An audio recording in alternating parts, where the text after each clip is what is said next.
Amém. Ainda nessa reverência, bem atentos para o que será falado hoje à noite.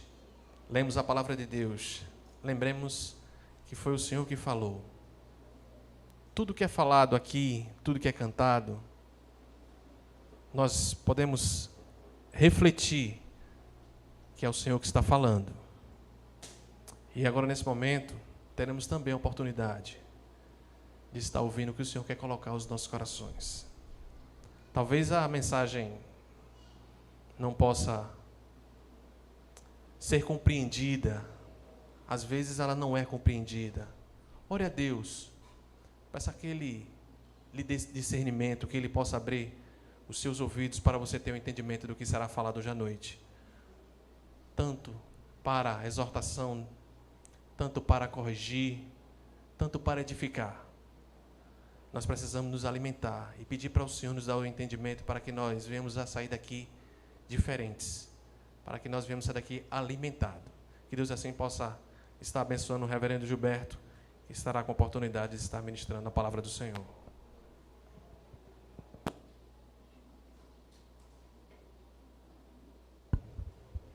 Irmãos, vamos abrir nossa Bíblia no Evangelho de João, capítulo 20.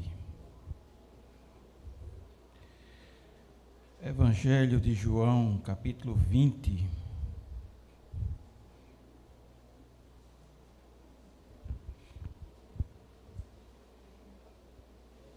Nós vamos ler os versos 24 a 29.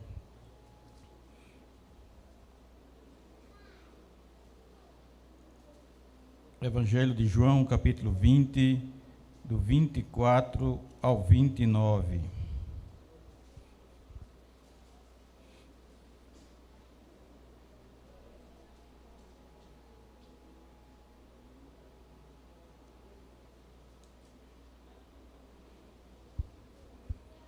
A palavra de Deus nos diz assim: Ora, Tomé, um dos 12, chamado Dídimo, não estava com eles quando veio Jesus.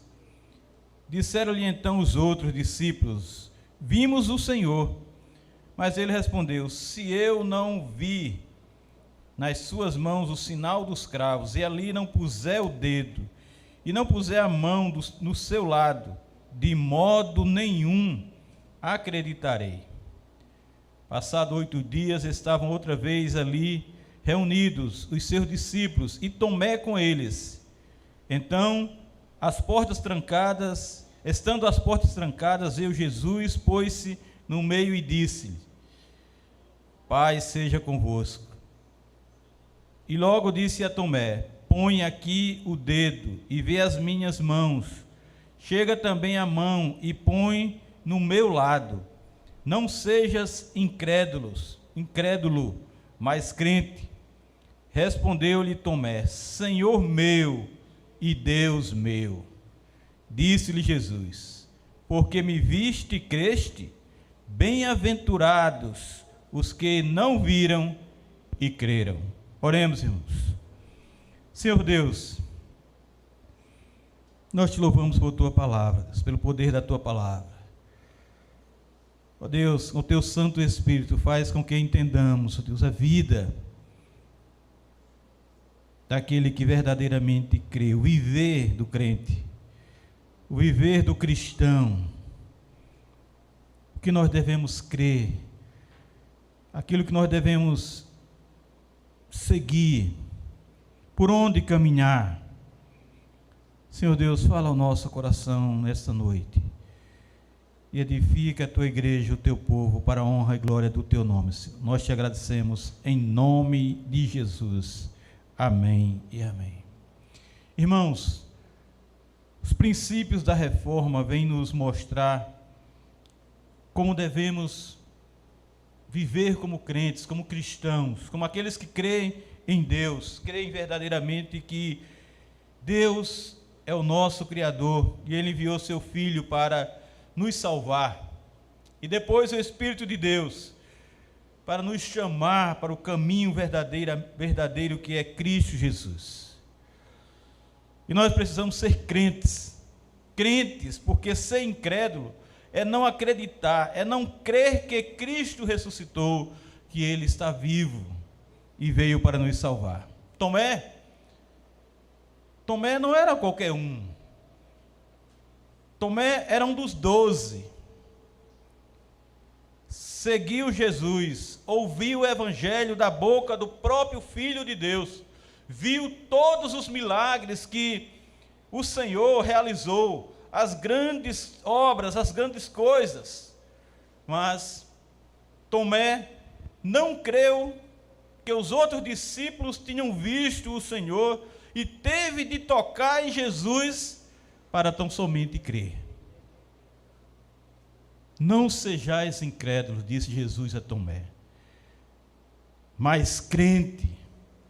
E o que é ser crente, irmãos? É crer que Jesus é Senhor, é ter Jesus como seu Senhor e Deus. Foi o que Tomé disse quando Jesus o repreendeu, o exortou, disse: não sejas incrédulos, mas crente. Respondeu-lhe Tomé. Tomé respondeu a Jesus: Senhor meu e Deus meu.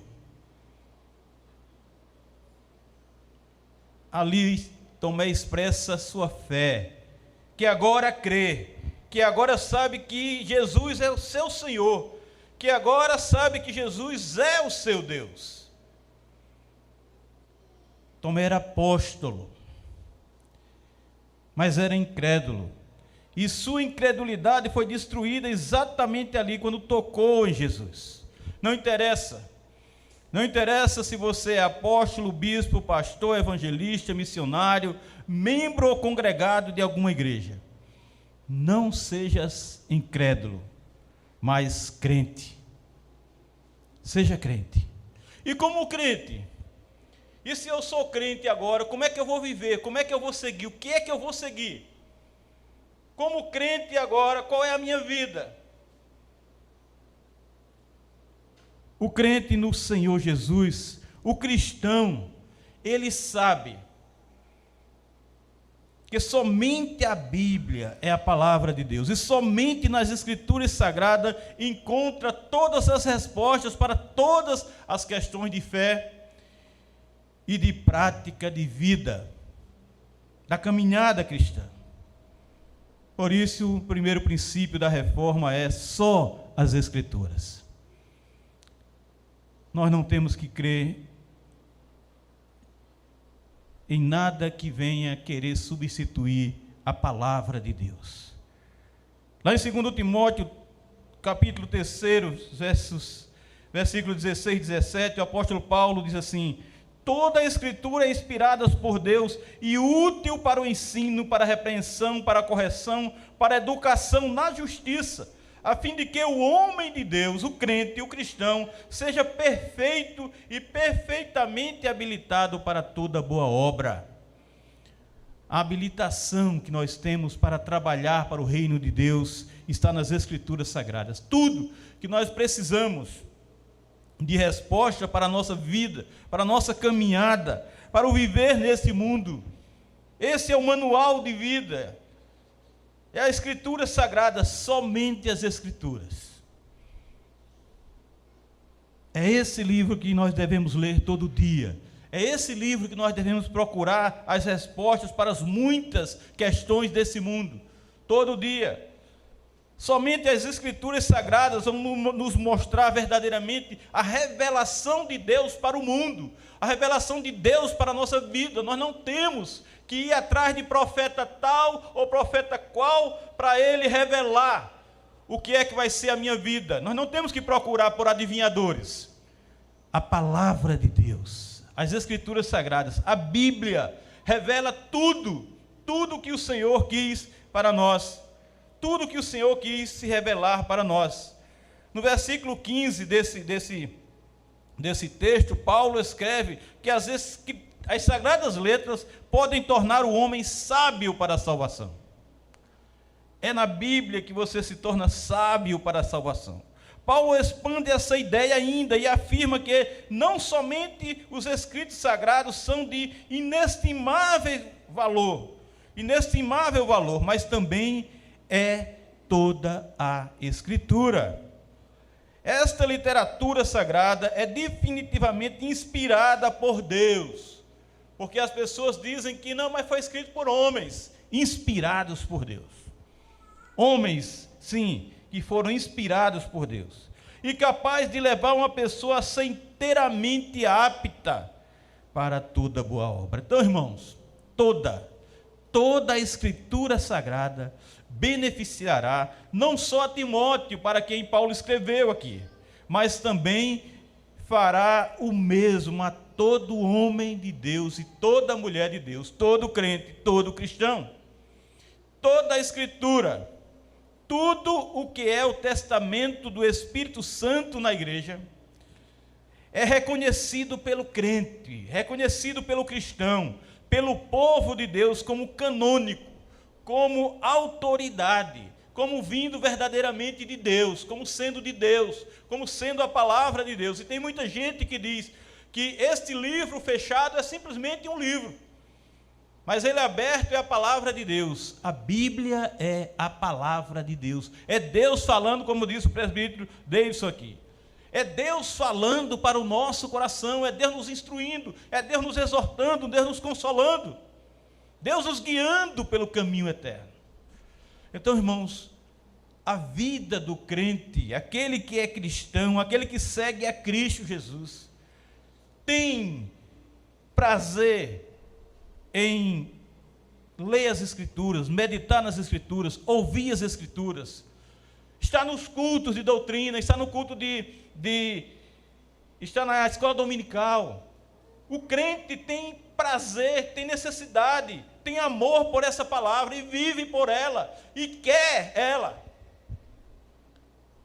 Eu lembro, irmãos, quando nós nos convertemos, eu estava fazendo o curso de secretariado na Federal, porque eu queria fazer direito na Federal, mas eu passei em segunda opção. Naquele tempo era totalmente diferente de hoje. Aí eu passei em outra opção e fui fazer secretariado aí na Federal. Mas eu estava perdendo os cultos de oração, eu estava perdendo o culto de doutrina, e aquilo me incomodou, foi me incomodando, porque não era aquilo que eu queria. O que eu queria fazer, e eu vim aqui para o Recife fazer o curso de medicina. Eu queria fazer medicina, eu queria ser um médico, um cirurgião plástico. Esse era o meu desejo.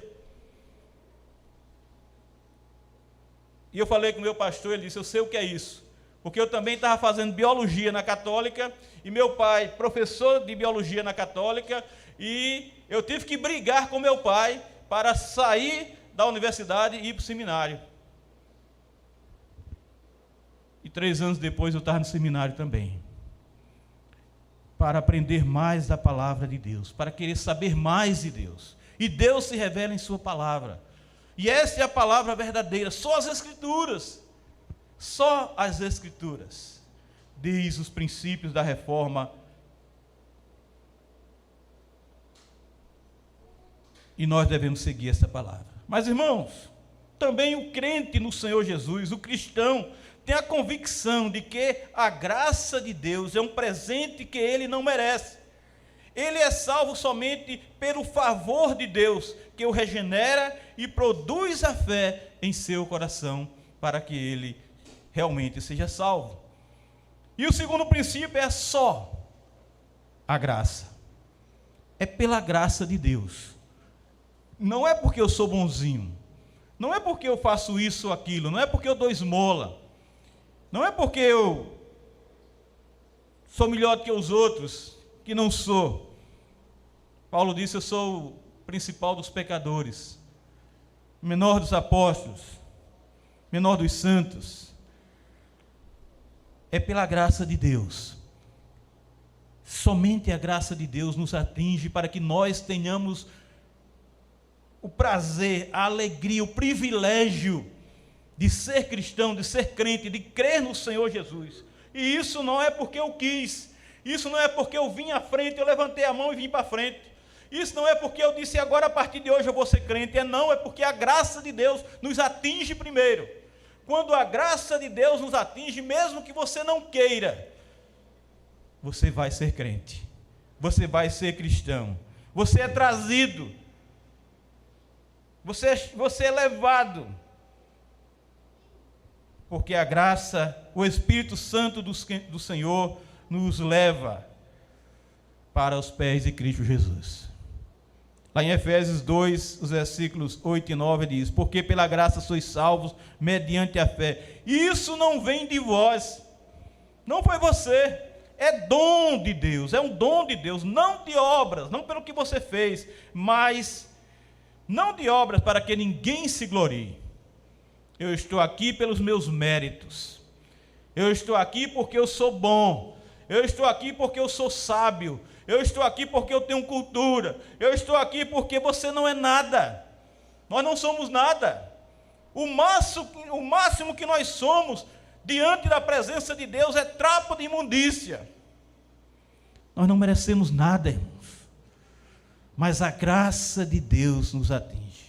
O crédito para todo o processo de salvação deve ser conferido a Deus, e o homem perde toda a razão de se vangloriar.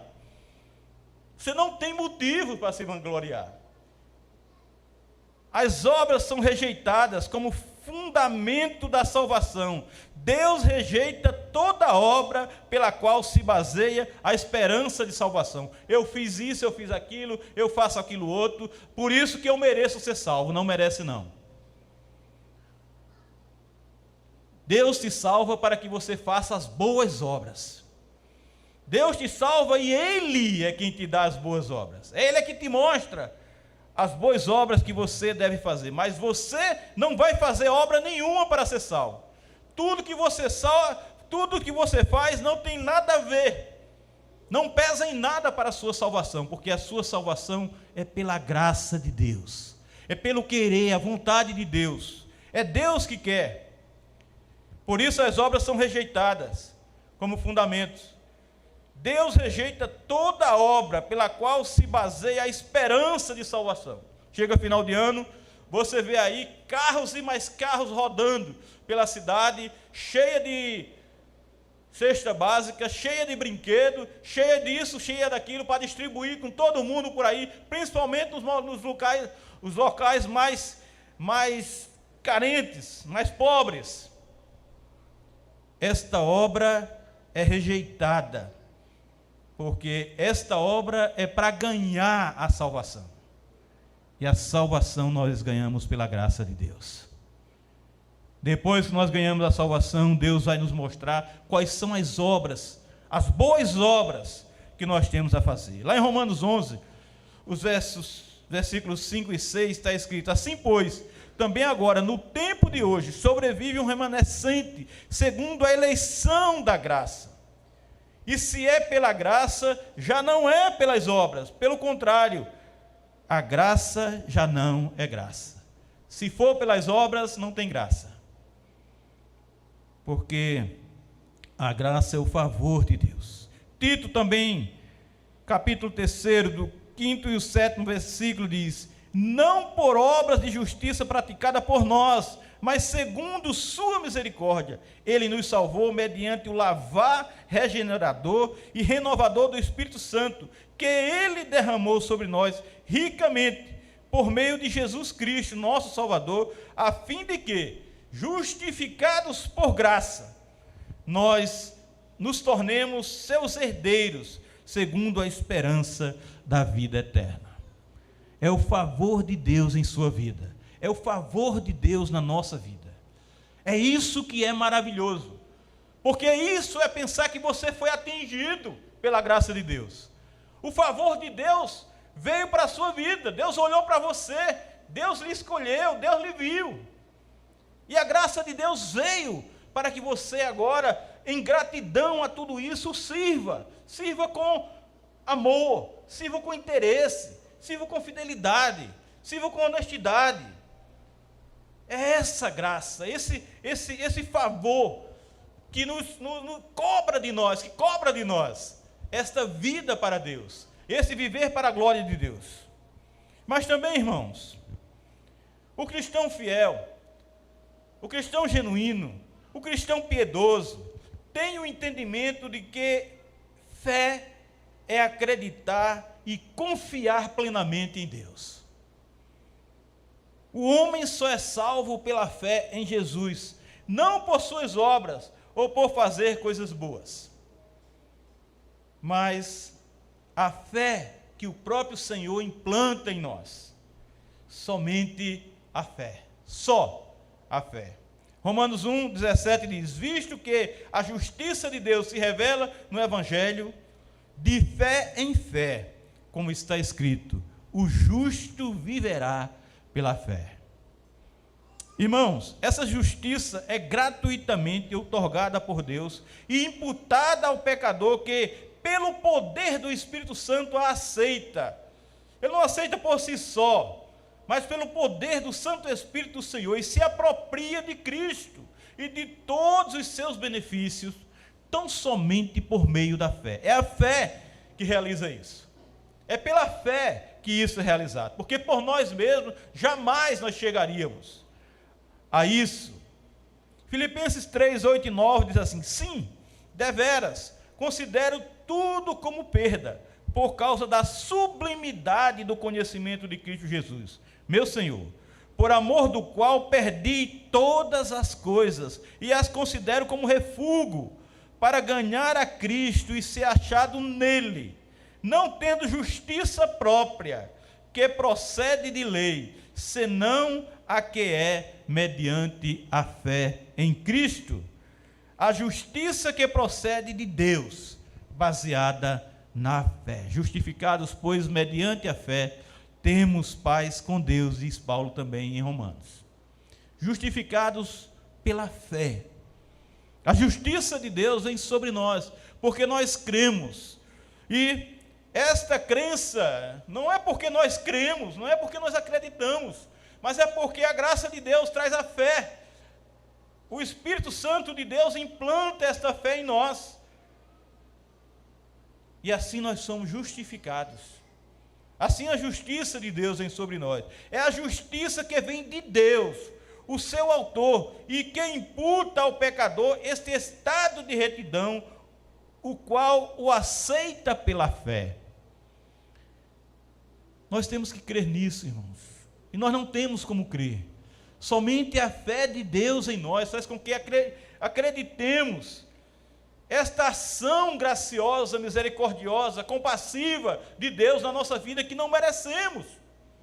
Sabemos que não merecemos, mas o Senhor agora olha para você, meu irmão. Quando você estiver no espelho, e você se olhar, e você entender quem você é, e você compreender que você não merece o favor de Deus, a graça de Deus. Quando você se olhar e entender que você deveria ir para o inferno verdadeiramente, como era o nosso caminho, condenados, por causa da justiça de Deus, pois vivíamos a injustiça desse mundo.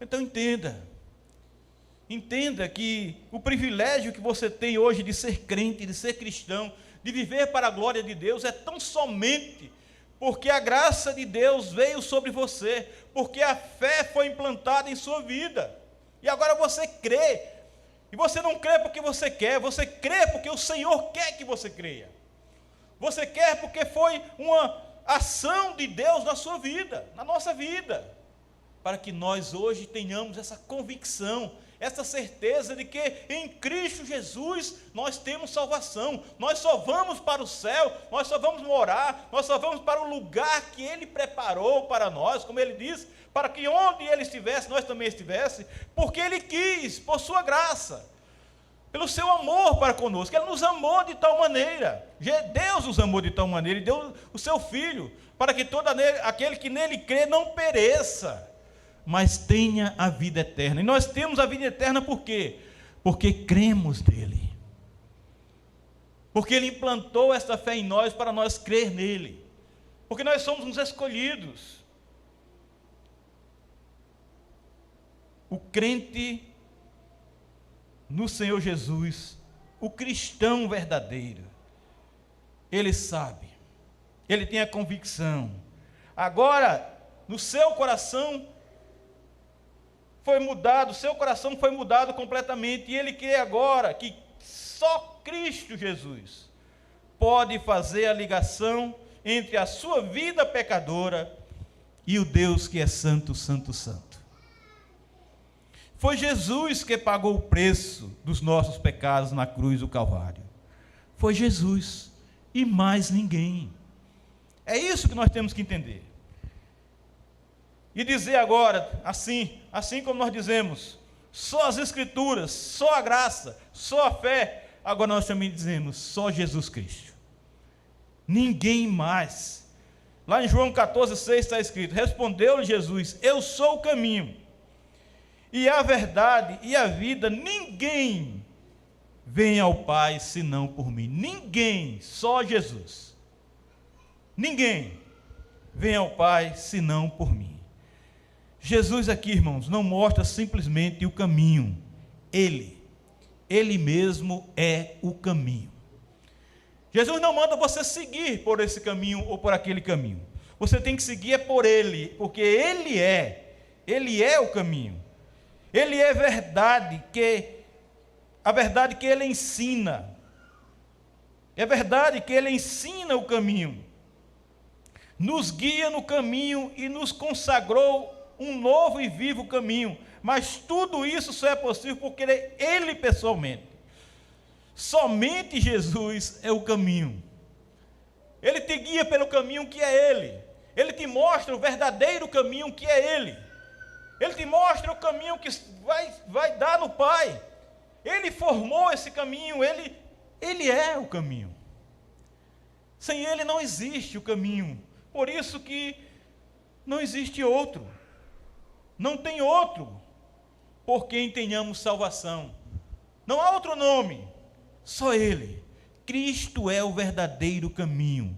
Em todo ato, palavra e atitude, Ele é o único mediador entre Deus e seus eleitos. É só Jesus, meus irmãos.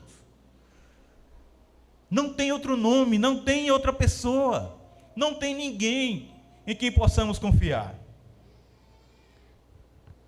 Não somos salvos por um princípio ou por uma força, mas por uma pessoa. Os meios de acesso ao Pai é o próprio Cristo. Por isso, só Jesus. Por isso, só Jesus. E é só Jesus que deve estar na nossa vida. É só Ele que nós devemos seguir. É nele que nós devemos confiar. É Ele que nós devemos adorar, louvar, glorificar, exaltar com todo o nosso coração. É Jesus, o único Filho de Deus que veio ao mundo e tomou o nosso lugar naquele trono de vergonha e dor. Ele pagou um alto preço com a sua própria vida. Alguém tinha que morrer para nos tirar do caminho da condenação, para nos tirar das escadarias, nas escadarias do inferno, que descia para o inferno. E alguém tinha que negociar a nossa vida com Deus, e homem nenhum, quem era o homem para negociar a sua própria vida com Deus? Esse homem tinha que ser Deus, esse homem tinha que estar no mesmo parâmetro de Deus, do Pai. E Jesus veio e tomou o nosso lugar, e pagou o preço, pagou um alto preço. Ele morreu como ser humano, porque ele era 100% homem, 100% Deus, e ele morreu, e ele sentiu toda a agonia que nós deveríamos sentir, mas ele sentiu por nós, ele tomou o nosso lugar. Por isso a nossa vida deve ser tão somente para Jesus, por isso a prioridade na nossa vida deve ser Jesus, por isso o nosso caminhar deve ser primordialmente por esse caminho.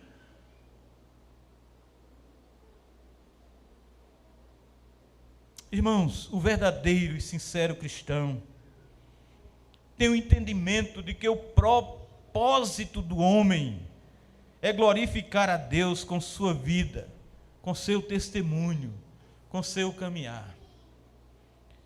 Dar glória a Deus é honrá-lo, não é simplesmente dizer glória a Deus, mas é honrá-lo, reconhecer sua grandeza e colocá-lo no lugar de maior destaque de sua vida. Dar glória a Deus é honrá-lo, é reconhecer sua grandeza e colocá-lo no lugar de maior destaque da nossa vida. Por isso, irmãos, glória só a Deus. Glória só a Deus. Romanos 11:36 diz assim: porque dele e por meio dele e para ele são todas as coisas, a ele, pois, a glória eternamente. Amém. Irmãos, esse canto de louvor não é dedicado à natureza ou ao universo, mas ao Deus triuno que se revelou em Jesus Cristo para a nossa salvação. Deus é a fonte de nossa salvação. É por meio de sua graça e poder que a salvação se torna uma realidade em nossa vida. E a Ele, consequentemente, se deve toda a glória por causa disso. Visto que foi Ele que não só planejou nossa salvação, mas também quem a levou a tornar-se uma realidade, segue-se que Ele, e tão somente Ele, é quem deve receber toda a glória. Toda a glória. Paulo conclui esse pequeno hino de louvor e ação de graças, acrescentando a palavra de solene afirmação e aprovação entusiástica pessoal. E ele diz: amém. Assim seja, ao Senhor Deus, e só a Ele, seja a glória para sempre. Glória só a Deus. Glória somente a Deus. Por isso, em Apocalipse 4, versículo 11, está escrito: Tu és digno, Senhor e Deus, Deus nosso, de receber a glória, a honra e o poder, porque todas as coisas tu criaste, sim, por causa da tua vontade vieram a existir e foram criadas. Por isso, meu irmão, minha irmã, a nossa vida, o nosso testemunho tem que ser glorificar tão somente a Deus, honrá-lo, reconhecer sua grandeza e colocá-lo em nossa vida no lugar de maior destaque, pois toda glória somente a Deus. Que Deus nos abençoe e aplique essa verdade em nosso coração. Vamos partir agora para a Santa Ceia do Senhor.